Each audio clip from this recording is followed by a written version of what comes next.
तो आज आपको जैसा पता होगा कि आज का जो वचन है वो हम लोग ये सीखेंगे कि हम क्या बोलें और हम कैसे बोलें। और ये बहुत इंपॉर्टेंट और बहुत गंभीर विषय है एक मसीही के लिए, क्योंकि हम बोलने में हम क्या क्या कंट्रोल कर सकते हैं, बोलने में हम कितना सतर्कता बरत सकते हैं, और वचन क्या बोलता है हमको, वचन के अनुसार से हम इसको जानेंगे और समझेंगे। सूची मती रची सुसमाचार 12 अध्याय 36 पद जल्दी से पढ़ दो। और मैं तुमसे कहता हूँ कि जो जो निकम्मी बातें मनुष्य कहेंगे, न्याय के दिन वे हर एक उस बातों का लेखा देंगे। बस आइए हम प्रार्थना करें। हालेलुया, धन्यवाद, स्तुति, बड़ा प्रशंसा, महिमा आपका करते हैं परमेश्वर की।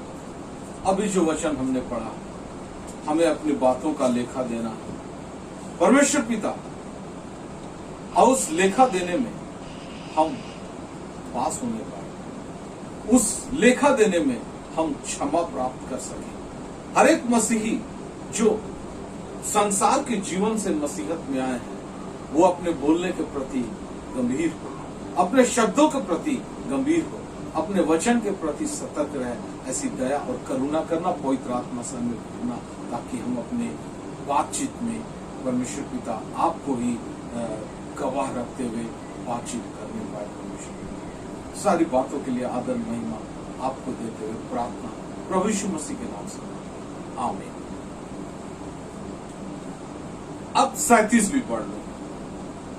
क्योंकि तू अपनी बातों के कारण निर्दोष और अपनी बातों ही के कारण दोषी ठहराया जाएगा।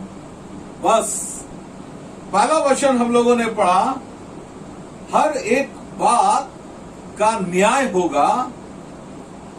क्या क्या पढ़े फिर से? जो निकम्मी बात मनुष्य कहेंगे, न्याय के दिन वे हर एक उस बात का लेखा देंगे। जो निकम्मी बात मनुष्य कहेंगे, न्याय के दिन हर उस बात का लेखा देना है। मेरा पिछला प्रचार अगर आप लोगों ने सुना होगा, अब्राहम अपने लेखे में धर्मी ठहराया गया। ये लेखा, ये हमारा काम लिखा जाता है और हमको लेखा देना है परमेश्वर के सामने, न्याय सिंहासन के सामने। हमने इस जगत में क्या बोला, क्या काम किया। दो चीज का न्याय होगा, हमारे कर्मों का और हमारे बातों का भी। लोग कर्म सोचते हैं, अब बातचीत पे बहुत ज्यादा ध्यान नहीं देते हैं। लेकिन आज मैं आपका ध्यान उस तरफ ले जाना चाहता हूं जहां पर एक मसीही व्यक्ति का पूरा फोकस, पूरा ध्यान इस विषय पे होना चाहिए कि वो अपनी बातचीत किस तरीके से करता है, लोगों के साथ अपना बात को कैसे रखता है।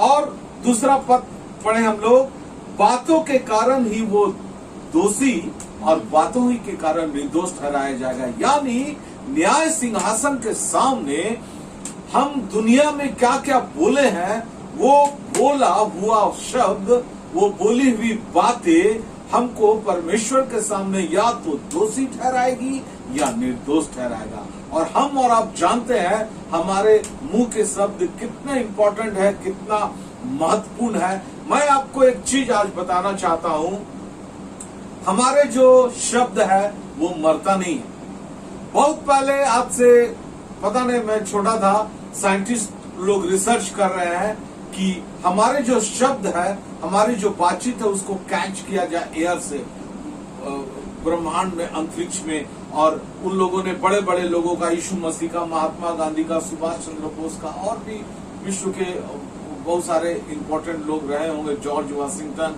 उनका वर्ड को कैच करना चाह रहा है। उनको आवाज मिल रहा है, लेकिन वो समझ नहीं पा रहे हैं कि ये कैच कैसा होगा या किसका है ये आवाज। तो ये उनका विषय है।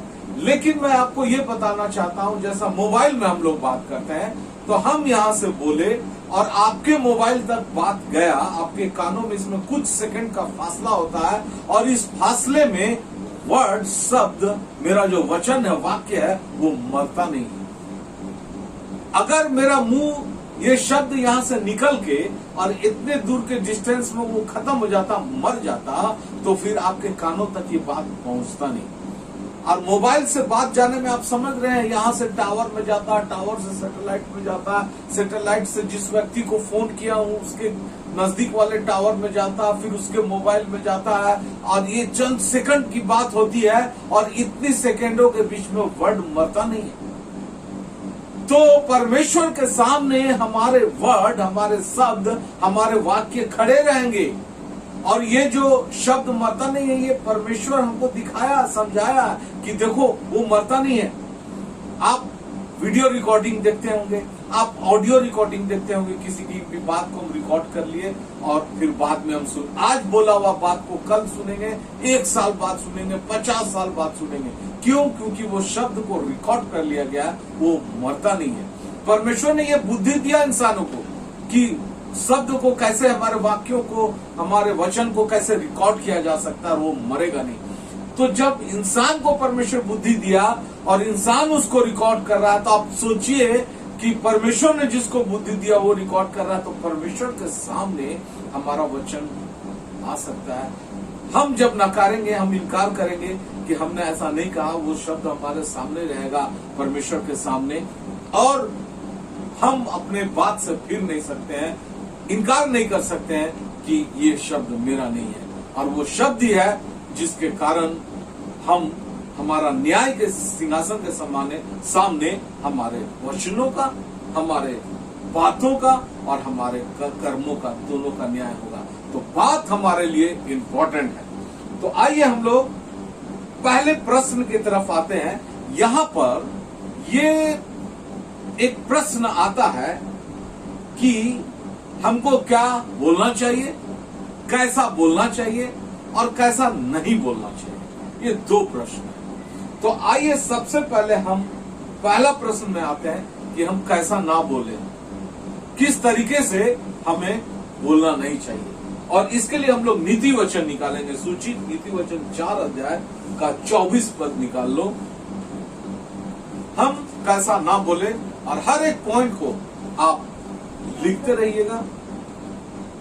हाँ, 4 का 24। टेढ़ी बात अपने मुंह से मत बोल, और चालबाजी की बातें कहना तुझसे दूर रहे। बस, टेढ़ी बात अपने मुंह से मत बोल।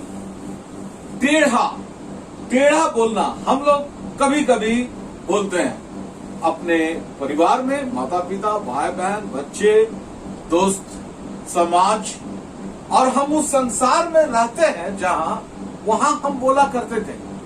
लेकिन अब मसीहत में आने के बाद हमको ये छोड़ना होगा। जैसा मैं एक एग्जांपल देता हूं कि मेरी पत्नी मुझे बोली कि आज रात में आप क्या खाइएगा, रोटी बना दे या भात बना दे, चावल। तो पति का मूड ऑफ है और वो गुस्से में है। बोला एक काम करो, पूरा बिरयानी खिला दो। तो कितना नॉर्मल बात ये पूछा गया था, नॉर्मल तरीके से, और इसका जवाब भी नॉर्मल तरीके से दिया जा सकता था। आप रोटी बोल सकते हैं या भात बोल सकते हैं, या फिर कुछ ऐसा चीज बोल सकते हैं जो नॉर्मल कंडीशन में आदमी खाता है। तो टेढ़ी बात, हम अपनी पत्नी से एक टेढ़ा बात कर रहे हैं कि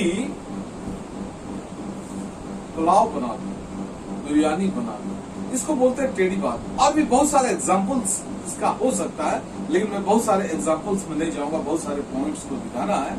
टेढ़ा बात हमको नहीं बोलना है, टेढ़े तरीके से नहीं बोलना, आप सीधे तरीके से जवाब दे सकते हैं। देखिए, पूरा वचन बाइबल बताया है कि हमको किस तरीके का बात बोलना है और किस तरीके का बात नहीं बोलना है, क्योंकि इन सारी बातों का न्याय होना है एक दिन। टेढ़ी बात अपने मुंह से मत बोल, और चालबाजी की बातें कहना तुझसे दूर रहे। चालबाजी, हम लोग चालबाजी की बातें कब करते हैं? जहां पर मुझे अपना फायदा निकालना है, जहां पर मुझे किसी का नुकसान हो जाए, भले हो जाए, उससे कोई मतलब नहीं है, अपना फायदा निकाल लेना है। जैसे हम लोग कभी कभी कुछ बिजनेस करते हैं, मार्केटिंग करते हैं, तो कोई प्रोडक्ट बेचने का हम बीड़ा उठाए हैं अब उस प्रोडक्ट के बारे में हमको नहीं पता, और कोई आदमी बीमार है, बहुत कमजोर, हम बोलेंगे उसको कि ये दवाई खा लीजिए एकदम आप चंगा हो जाएगा। अब ये छूट, हम वो दवाई खरीदा, पूरा एक डब्बा खा लिया, ठीक नहीं हुआ, वो हमको पूछा भला ऐसा हुआ, अरे वो कंपनी तो बोलता है कि ठीक हो जाना चाहिए। अरे आप किसी चीज के बारे में जब तक पूरी तरीके से जानते नहीं, आप उसको कैसे बोल सकते हैं? इसी को बोलते हैं चालबाजी की बात करना, चालबाजी। और चाल नहीं चलना चाहिए अपनी फायदे के लिए। आप जब तक किसी आदमी को कोई चीज बोलते हैं, किसी को कुछ देते हैं और उस बात पे भरोसा दिलाते हैं कि ये बहुत अच्छा है, तो आप उसके बारे में पूरी जानकारी आपको होना चाहिए, नहीं तो वो बात आपको चालबाजी की बात हो सकती है। आप अपने चाल में उस आदमी को फंसा लिए, उसका 1000-2000 रुपया बर्बाद कर दिया। तो ये दो बात यहाँ सीखे हम नीति वचन में, कि टेढ़ी बात आपको नहीं बोलना है और चालबाजी की बातें नहीं बोलना है। नीति वचन 10 अध्याय 19 पर। और एक दूसरा पॉइंट को देखते हैं। जहाँ बहुत बातें होती है वहाँ अपराध भी होता है, परंतु जो अपने मुंह को बंद रखता है वो बुद्धि से काम करता है। बस, जहाँ बहुत बातें होती है वहाँ अपराध भी बहुत होता है। यानी हमें बहुत बात बोलने से बचना चाहिए। कभी कभी कुछ आदमी बहुत बतौला होता है ना, बहुत ज्यादा बोलता है। हम लोग ऐसा सोचते हैं कभी आदमी चुप होगा कि कोई दूसरा बोलेगा, कोई भी टॉपिक ले लीजिए वही बोले जा रहा है। कभी कभी देखिएगा बिना मतलब का उसको बात करने का आदत। कुछ आदमी बात करने के लिए घर से निकलता आदमी खोजता रहता है, किसी को पकड़ के फिर उसको बात करना चाहता, बिना सिर पैर का बात। दिल्ली में सरकार कैसे बनेगा, अमेरिका का कैसा सरकार बनेगा? अरे भैया उतना टेंशन क्यों ले रहे हो? अपनी जिंदगी अपने कैसे चलाना है इसके बारे में ज्यादा सोचना है ना। तो बहुत बात हमको नहीं बोलना है। बहुत बात बोलेंगे तो कुछ ना कुछ गलत बोल जाएंगे। वचन कहता है जहां बहुत बात होती है वहां कुछ गलतियां हो ही जाती है। और इसीलिए कभी कभी हम लोग बहुत बात करने के बाद किसी आदमी से माफी मांगते हैं कि आपको उस दिन हम ऐसा बोल दिए, सॉरी, हमको ऐसा नहीं बोलना चाहिए। ये सिचुएशन क्यों आता है, ये परिस्थिति क्यों आती है पता है? ये परिस्थिति इसलिए आती है कि हम बहुत ज्यादा बोलते हैं, बहुत ज्यादा बोल जाते हैं। तो यहाँ 3 पॉइंट सीखे हम लोग। टेढ़ी बात हमको नहीं बोलना है, चालबाजी की बातें नहीं बोलना है, और बहुत बातें नहीं बोलना है। क्यों? क्योंकि नीति वचन 13 अध्याय का 3 पद पढ़ लेना सूची।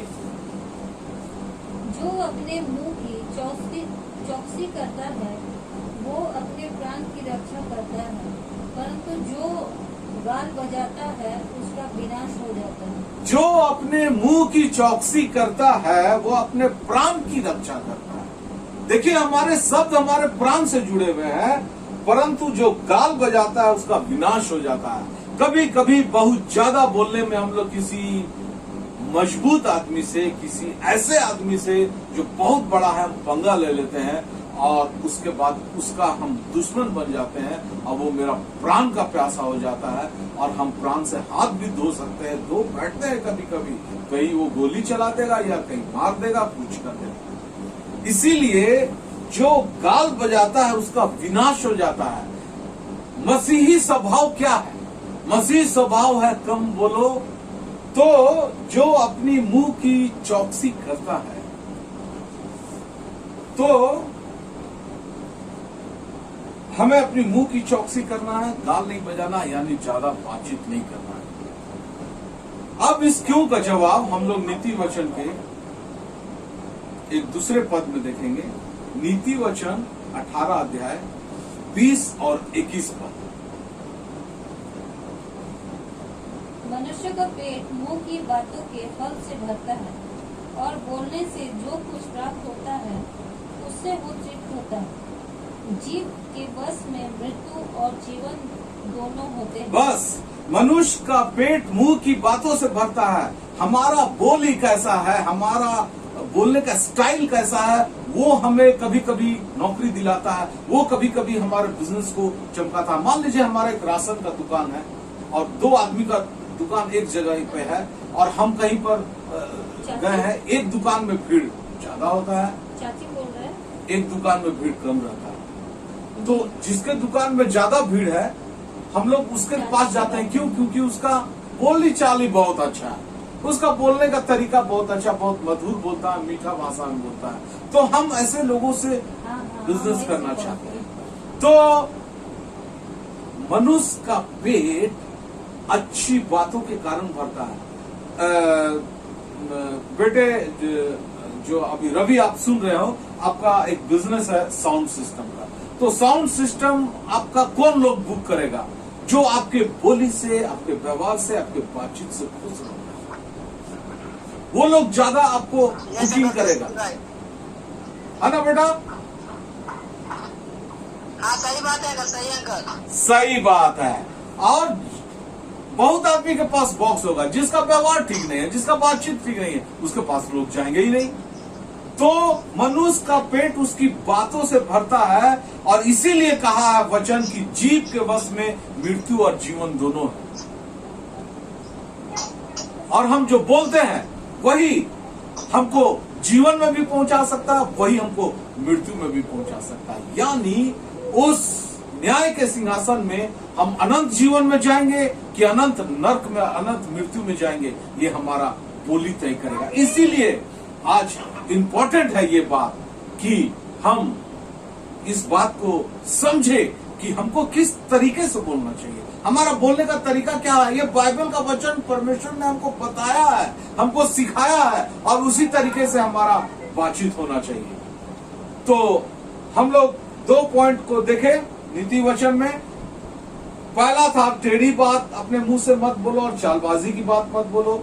दूसरा पॉइंट था बहुत ज्यादा मत बोलो। अब तीसरा पॉइंट में हम लोग आते हैं कुलुसियों 3 अध्याय का 9 पर।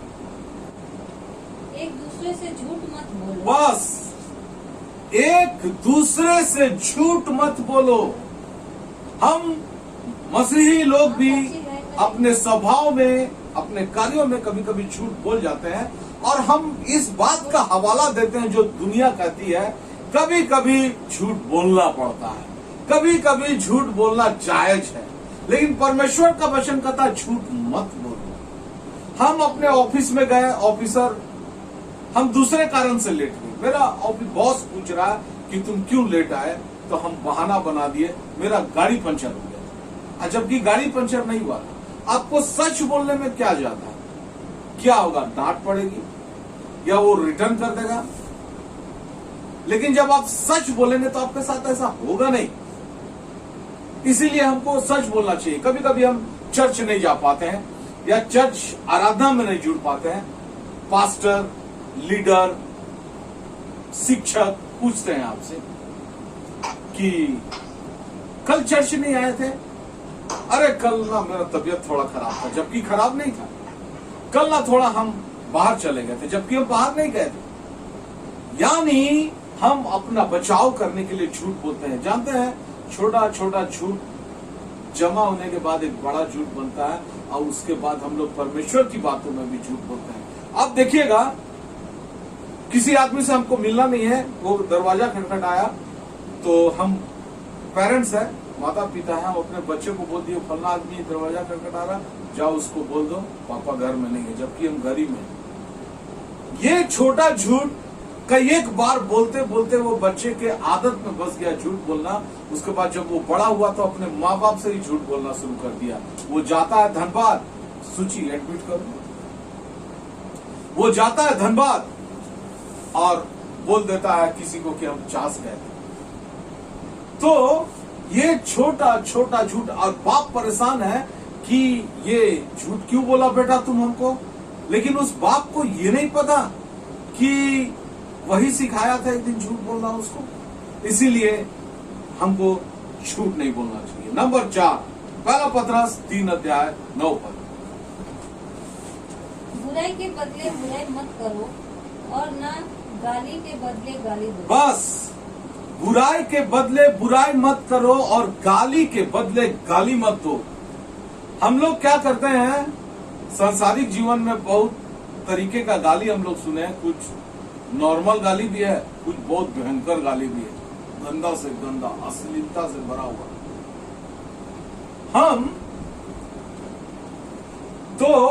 हम लोग पढ़े, कौन सा पद पढ़े अभी? गाली के बदले गाली मत दो। बुराई के बदले बुराई। यानी आप और हम याद रखिए, गाली के बदले गाली मत दो। देखिएगा, हम लोग जब संसार में जीते थे तो हम गाली के बदले गाली देते थे। अब वो गाली तो हम यहाँ एग्जाम्पल में आपको बता नहीं सकते, लेकिन फिर भी जरा सा हम थोड़ा सा बताते हैं। किसी को हम चींटी बोल दिए तो उससे बड़ा गाली हमको देगा वो हमको चूहा बोलेगा।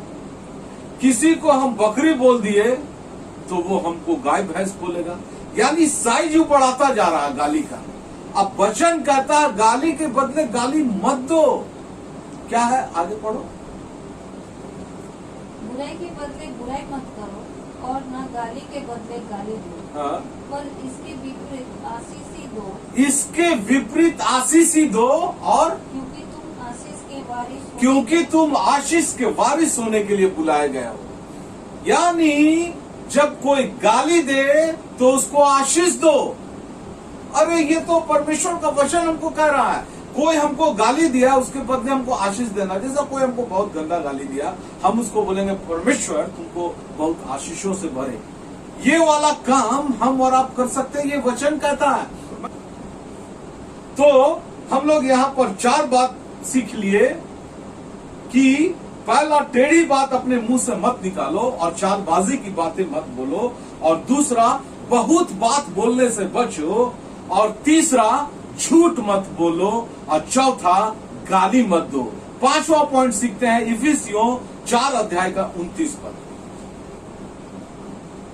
कोई गंदी बात तुम्हारे मुंह से ना निकले, पर आवश्यकता के अनुसार वही निकले जो उन्नति के लिए उत्तम हो। बस, कोई गंदी बात तुम्हारे मुंह से ना निकले। गंदी बात से क्या कहना चाह रहा वचन आप जानते हैं, अश्लीलता भरी बातें। और ये हम दुनियावी तौर तरीकों में देखे हैं बातचीत करते हुए।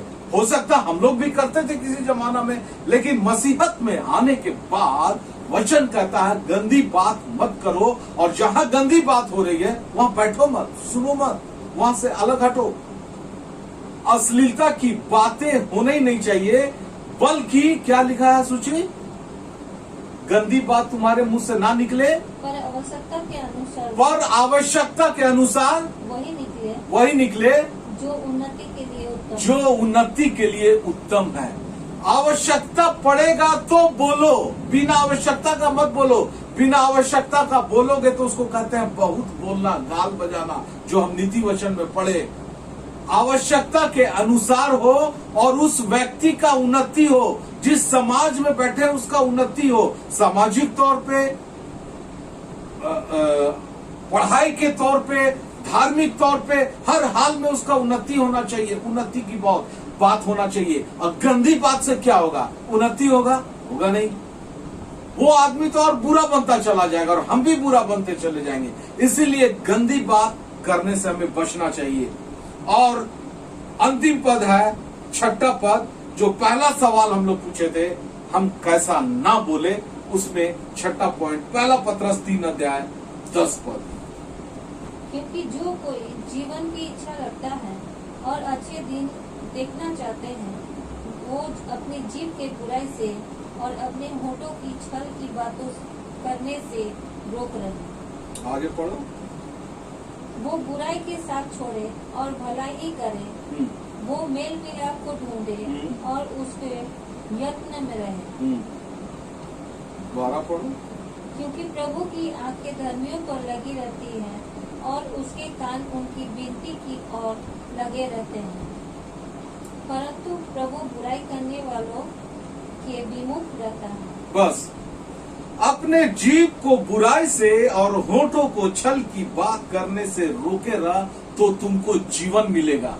ये वचन कहता है जीभ को बुराई से, हम लोग किसी की बुराई करने में समय ना व्यतीत करें। झूठ का बुराई मीन्स वो आदमी वो काम किया नहीं है और हम उसकी बात को बोल रहे हैं, ये होता है उसका बुराई करना। और होठों को छल की बात करने से। छल किसको बोलते हैं? जब किसी आदमी को हम झूठ बोल देते हैं। आप एक बार किस्सा सुने होंगे कि आपके घर में, स्कूल बोला कि आपके घर में कोई व्यक्ति आएगा, खटखटाएगा। जैसे मेरे घर में मेरी पत्नी खटखटाए, हम अपने काम में थे, पत्नी को बोला आपका हस्बैंड का एक्सीडेंट हो गया है, वो हॉस्पिटल में भर्ती है, आप जल्दी मेरे साथ चलिए। पत्नी उसके साथ गाड़ी में बैठ के गई और फिर वो किडनैप कर लिया पत्नी को, एडमिट को। यानी वो व्यक्ति छल की बात किया। और इस तरीके का बात हमको नहीं करना, किसी आदमी को डुबा देने के लिए, किसी को गिरा देने के लिए, किसी को लूट लेने के लिए छल की बात बिल्कुल नहीं करना है। तो हम लोग यहाँ पर 6 पॉइंट को सीखे। बहुत लोग थोड़ा लेट से जुड़े हैं, देर से जुड़े हैं, मैं आपको रिवाइज कर देता हूँ। आज का विषय था हम कैसा बोले, क्या बोले और कैसा बोले। और इसमें हम लोग पहला प्रश्न का उत्तर ढूंढ रहे थे, हम कैसा ना बोले। और उसमें हम लोग देखे, पहला टेढ़ी बात अपने मुंह से मत बोल, दूसरा चालबाजी की बातें कहना तुमसे दूर रहे, ये पहला पॉइंट। दूसरा, हमको बहुत बातें नहीं बोलना चाहिए, क्योंकि जो बहुत बात बोलता है वहां अपराध भी ज्यादा होता है। तीसरा, झूठ मत बोलो। चौथा, गाली मत दो, गाली के बदले गाली मत दो। पांचवा, कोई गंदी बात तुम्हारे मुंह से ना निकले। और छठा, अपने जीभ को बुराई से और होठों को छल की बात करने से रोकेगा। ये कुछ पॉइंट, इंपॉर्टेंट पॉइंट, और भी बहुत सारे पॉइंट्स बाइबल में हो सकते हैं, आप ढूंढिएगा आपको मिलेगा। लेकिन मुझे लगा मैं कुछ इंपॉर्टेंट पॉइंट्स को निकाल कर आपके सामने में रख दूं, और इसीलिए मैंने आपके सामने लेकर आया कि हम किन किन, कौन सा बात हमको नहीं बोलना चाहिए। अब आते हैं प्रश्न नंबर 2 पे, हम कैसा बोले। खाली हम इतना सीख लेंगे कि हमको कैसा नहीं बोलना चाहिए, ये काफी नहीं है। अब हमको ये भी जानना है कि हम कैसा बोले, और इसके लिए हम लोग इफिसियों 4 अध्याय का 29 पद निकालेंगे। सूची जल्दी से निकाल लो। इफिसियों 4 अध्याय 29 पद, हम कैसा बोले, किस तरीके से वचन कहता है हमको बोलना चाहिए, बातचीत करना चाहिए। कोई गंदी बात तुम्हारे मुंह से ना निकले, पर आवश्यकता के अनुसार वही निकले जो उन्नति के लिए उत्तम हो, ताकि उससे सुनने वालों पर अनुग्रह हो। बस, हम कैसा बोले, आवश्यकता के अनुसार बोले। जब आवश्यक हो मेरा बोलना तभी बोले, नंबर 1 पॉइंट यहाँ है। दूसरा, उन्नति होना चाहिए, मेरा खुद का भी और जिसको बोल रहे हैं उसका भी। और नंबर तीसरा, सुनने वाले पर अनुग्रह हो, उसको लगे ये व्यक्ति बहुत अच्छी बात बोल के गया, ये व्यक्ति जो बोला उससे मेरे को अनुग्रह मिला, मैं परमेश्वर के अनुग्रह को पहचाना क्योंकि वो परमेश्वर की बात हमको बता के गया। तो नंबर 1 पॉइंट है, हमको क्या बोलना है, आवश्यकता के अनुसार बोलना है, उन्नति की बात बोलना है, सामने वाले व्यक्ति को अनुग्रह मिले ऐसी बात बोलना है। नंबर 2, रोमियो 9 अध्याय 1 पद, कैसा बोले हम। मैं मसीह में सच कहता हूँ। बस, मैं मसीह में सच कहता हूँ, मसीह में सच बोले। अब यहाँ पर इंपॉर्टेंट पॉइंट क्या मैं आपको बता देता हूँ।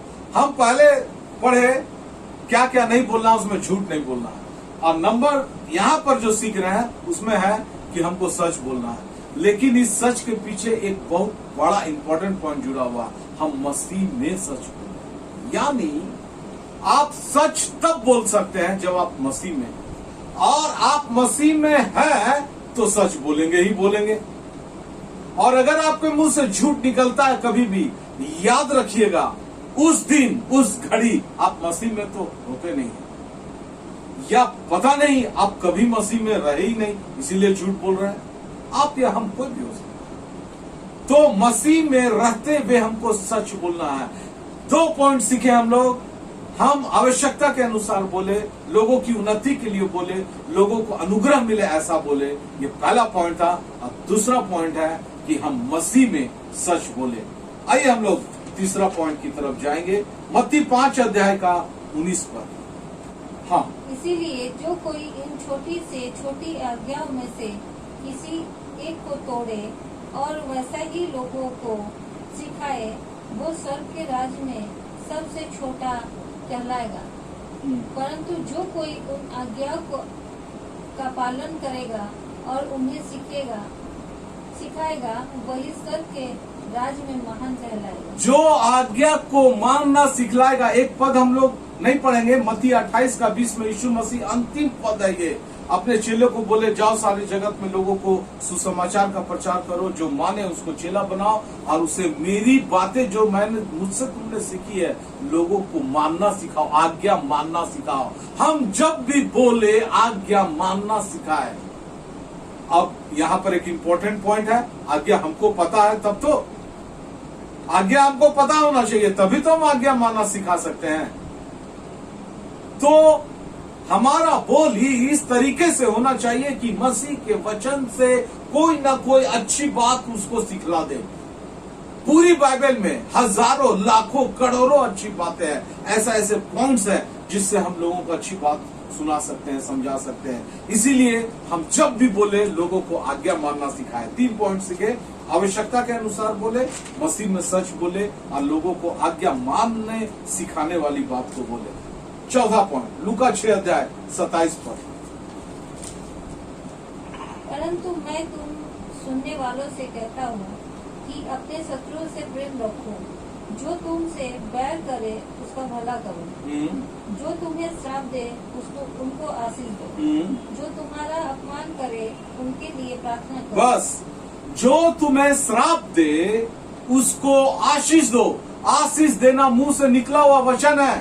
कोई हमको बोलता है तुम जिंदगी में कुछ नहीं कर पाएगा, अब ये श्राप है, बोला मैं श्राप देता हूं तुम जिंदगी में कभी कुछ कर नहीं पाएगा, तुमसे कुछ होगा ही नहीं। हम उससे बड़ा श्राप उसको देते हैं, अरे तुम हमको क्या श्राप दिया, हम नहीं कर पाएंगे। हम श्राप देते हैं तुमको, तुम भी नहीं कर पाएगा, तेरा 4 पुश्त भी नहीं करेगा, खानदान बच्चा नाती पोता भी नहीं कर पाएगा। माने हम बड़ा श्राप देना चाहते हैं सामने वाले से। वचन कहता है जो तुम्हें श्राप दे उसको आशीष दो। वो श्राप दिया हमको, उसको बोलिए परमेश्वर तुमको बहुतायत की आशीषों से भरे, तुमको, तुम्हारे पूरे खानदान को, तुम्हारे बच्चों को। ये वचन कहता है, ये बोली मेरे मन से निकलना चाहिए। जो तुम्हारा अपमान करे उसके लिए प्रार्थना करो। कोई मुझे अपमानित कर दिया, उसके बदले हम उसको अपमानित करना चाहते हैं। ठीक है, हम इस फिराक में रहते हैं कि मुझे भी एक दिन मौका मिलेगा इसको अपमानित करेंगे, लेकिन वचन कहता है कि जो तुमको अपमान किया, तुम घर में जब प्रार्थना में बैठो, प्रार्थना करो उस व्यक्ति के लिए। हमारे मुंह से क्या निकलना चाहिए? प्रार्थना, आशीष और प्रार्थना। देखिए मैं आपको बता रहा हूं हम कैसा बोले और कैसा नहीं बोले, और इसमें हम लोग सीख रहे हैं। 4 पॉइंट सीखे। पहला, आवश्यकता के अनुसार बोले। दूसरा, मसीह में सच बोले। तीसरा, लोगों को जब भी बोले आज्ञा मानना सिखाए। और चौथा, श्राप के बदले आशीष दे, अपमान के बदले प्रार्थना करे। और अंतिम पद यहाँ पर है 5वां पॉइंट, 2 कुरिन्थियों 12:19 पर। तुम अभी तक समझ रहे होंगे कि हम तुम्हारे सामने प्रत्युत्तर दे रहे हैं। तुम तो परमेश्वर को उपस्थित जानकर मसीह में बोलते हैं। बस, पौलुस कह रहा है मैं तो परमेश्वर को उपस्थित जानकर मसीह में बोलते हैं। अब मुझे एक बात बताइए, ये बात बहुत डरावना है, गंभीर है और बहुत अच्छी बात। आप जब भी बोले तो आप ये सोच के बोले कि परमेश्वर उपस्थित है यहाँ और मसीह में बोलना है, तब तो आप सच बोलेंगे और अच्छी बात बोलेंगे। जब आपको लगेगा कि परमेश्वर उपस्थित नहीं है, जब आपको लगेगा मसीह में नहीं बोलना है, तब तो गड़बड़ सड़बड़ बोल सकते हैं आप, लेकिन ऐसा होने नहीं देना। वचन कहता है जब भी बोलो तो परमेश्वर को उपस्थित जानकर बोलो।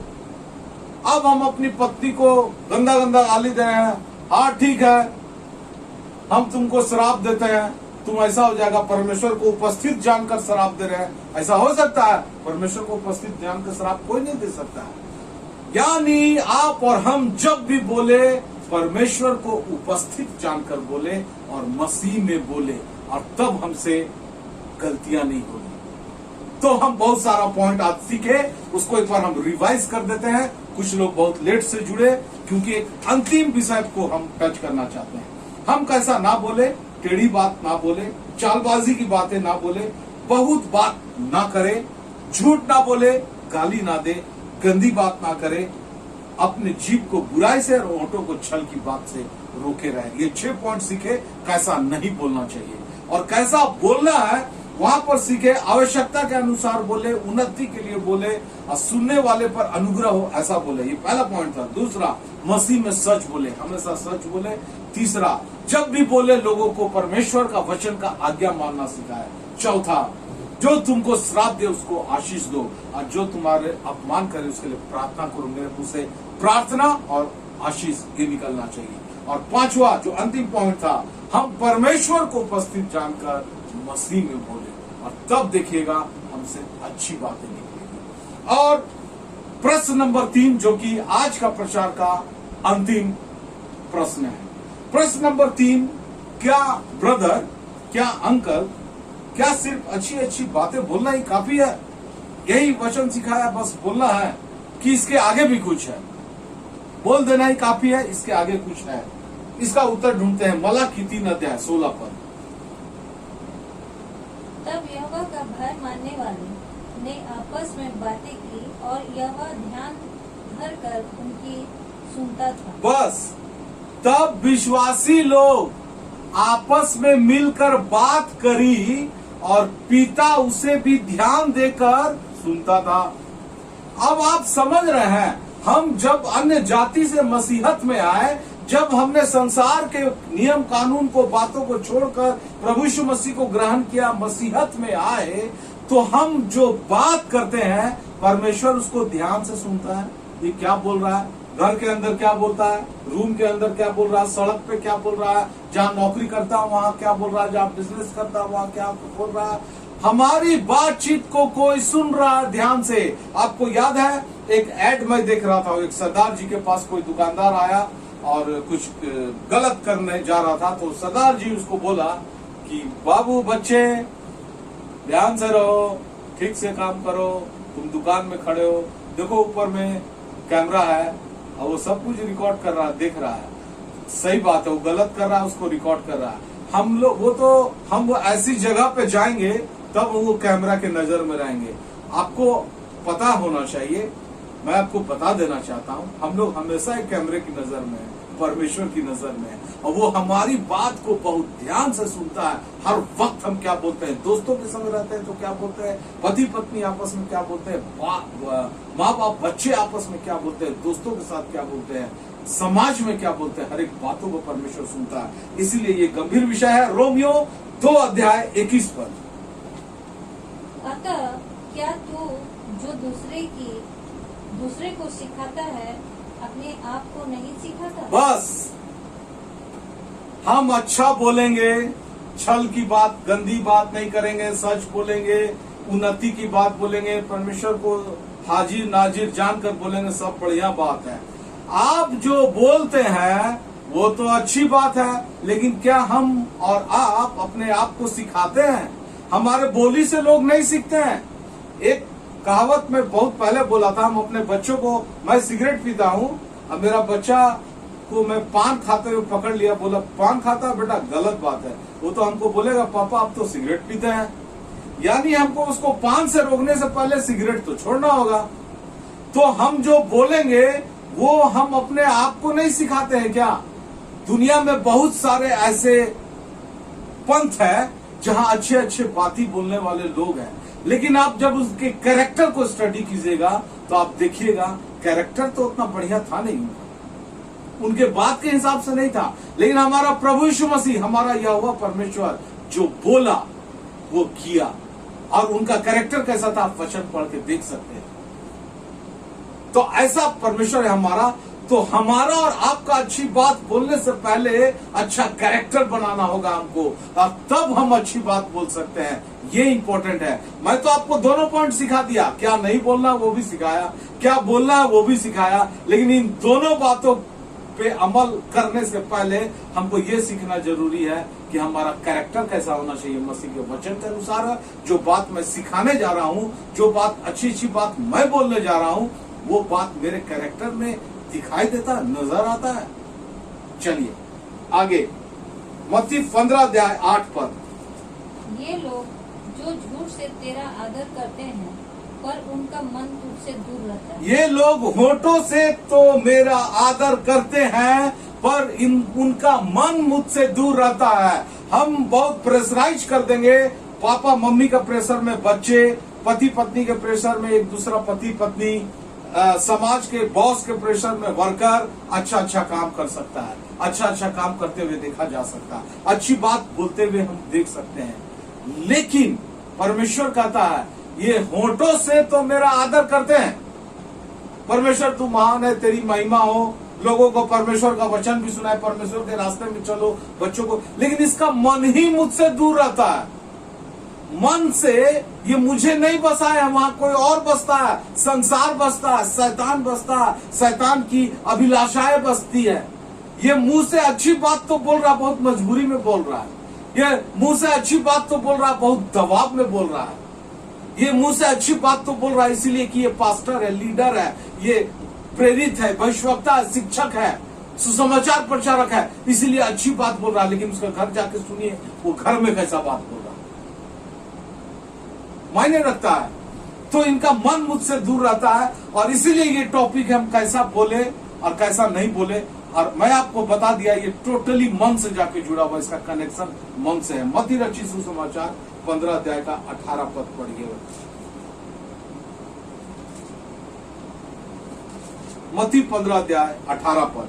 पर जो कुछ मुंह से निकलता है वो मन से निकलता है और वही मनुष्य को अशुद्ध करता है, क्योंकि बुरे विचार, हत्या, परस्त्रीगर्म, बस जो कुछ मुंह से निकलता है वो मन से निकलता है और वही मनुष्य को अशुद्ध करता है। आप आगे जाके पढ़िएगा, बुरे विचार, झूठी गवाही, निंदा वगैरह और बहुत सारा पॉइंट। यानी हम कह रहे हैं, आप थोड़ा टेक्निकल समझिए।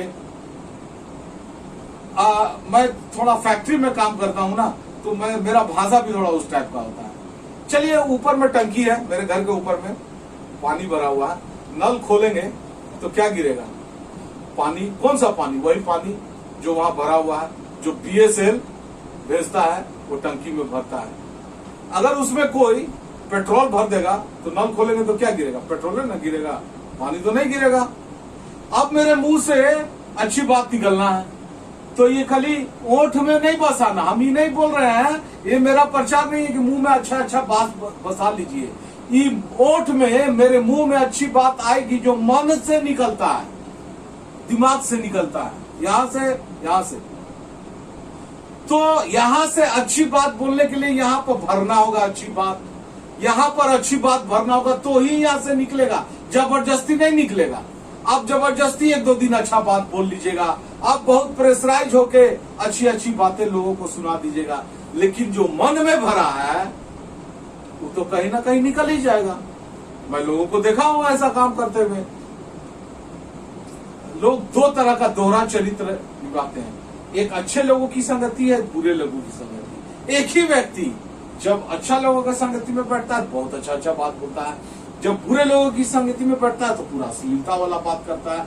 क्यों करता है? दोहरी जिंदगी क्यों जी रहा वो? क्योंकि ये जो अश्लीलता वाली बात बोल रहा है ये बसा हुआ था उसके मन में, ये बसा हुआ उसके अंदर, और इसीलिए उसके मन में भरा हुआ है तो वही निकलता है। तो अच्छी बात बोलने से पहले अच्छी बात अपने मन में भरना होगा। और आज का अंतिम पद लूका 6 अध्याय का 45 पद सूची पढ़ दो। भला मनुष्य अपने मन के भले भंडार से भली बातें निकलता है और बुरे मनुष्य अपने मन के पूरे भंडार से बुरी बातें निकलता है। आगे पढ़ते जाओ। क्योंकि जो मन से भरा है वही उसके मुंह बस। आता है। भला मनुष्य अपने मन के भले भंडार से भली बातें निकलता है। अब हमको अच्छा बात बोलना है, हम भला मनुष्य भली बातें बोलना है, तो हम भली बातों का भंडारी है। वचन क्या बोल रहा है? हम भंडारी है, भंडार करके रखे हैं। नल में पानी आ रहा है, नल में पानी कहाँ? भंडार ऊपर में किया गया टंकी में। तो हमारा मुंह में अच्छी बात कहाँ से आएगा? इसका भंडार मेरे मन में किया गया है, हृदय में किया गया है, यह भंडार है, जमा है। और जो बुरा मनुष्य है वो मन के बुरे भंडार से बुरी बातें निकलता है, क्योंकि जो मन में भरा है वही मुंह में आता है। क्योंकि मेरे मन में जो भरा हुआ है वही मेरे मुंह में आता है। मसीह में मेरे प्यारे भाइयों बहनों और बच्चों, आज का पॉइंट मैं एक बार रिवाइज करता हूं। आज का विषय था हम कैसा बोले और कैसा ना बोले। प्रश्न पहला था कैसा ना बोले, टेढ़ी बात ना बोले, बहुत बात ना करे, अपनी मुंह की चौकसी करे, झूठ ना बोले, गाली ना दे, गंदी बात ना करे, बुराई की बात और छल की बात ना करे। हम कैसा बोले, आवश्यकता के अनुसार बोले, मसीह में सच बोले, आज्ञा मानने वाली बात बोले, आशीष देने वाली बात बोले और परमेश्वर को उपस्थित जानकर मसीह में बोले। ये दोनों पॉइंट हम लोग सीखे, क्या नहीं बोलना है और क्या बोलना है। अंत में हम लोग क्या सीखे कि क्या अच्छी बात बोलना काफी है कि अच्छी बातों का जमा होना काफी है। मसीह में मेरे भाइयों बहनों बच्चों, अच्छी बात हमारे मन के भले भंडार में जमा होना है और ये सिर्फ और सिर्फ ये वचन कर सकता है। ये परमेश्वर का वचन, हमारा परमेश्वर यहोवा, हमारा प्रभु यीशु मसीह, पवित्र आत्मा अगर हमारे अंदर है, पवित्र आत्मा अगर आपके अंदर है, वो बसता है, रहता है, आप भली बातों का भंडारी हो जाइएगा। वो भला बात भर देगा आपके अंदर में। आप प्रेशराइज होकर आप जबरदस्ती अच्छी बात नहीं बोल सकते। एक दो बार बोल लीजिएगा और गलती आपको बार बार होता रहेगा आपसे। क्रोध में आप आ जाएंगे, टेंशन में आएंगे, गलत बात बोल जाएंगे और ये क्रोध टेंशन से बचा लेगा, क्योंकि आप क्रोध में भी आएंगे, टेंशन में भी आएंगे तो गलत बात नहीं बोल पाएंगे, क्योंकि आपके भंडार में वो गलत बात है ही नहीं। और इसीलिए बहुत जरूरी है हमारे मन के भंडार में अच्छी अच्छी बातें जमा होना। और ये हमारा परमेश्वर दुनिया में एक लौता, यही यहोवा परमेश्वर, हमारे महान प्रभु यीशु मसीह और पवित्र आत्मा परमेश्वर हमें सिखलाता है, हमारे भंडार में अच्छी अच्छी बातों को भरता है। और आइए हमारे मसीह भाई बहन बच्चे, आज से हम लोग प्रण करें, हम अपने मन के भंडार में अच्छी बातों को भरेंगे, ताकि हम नॉर्मल कंडीशन में, साधारण रीति में अच्छी बात तो बोल लेते हैं और बोलेंगे ही, और हम बहुत क्रोधित होंगे, तनाव में भी रहेंगे, तो भी मेरे भंडार से अच्छी बात निकले, गलत बात नहीं निकले। परमेश्वर इस वचन के द्वारा आप सबों को बहुत आयत की आशीषों से भरे। परमेश्वर आप सबों को आशीष दे। आइए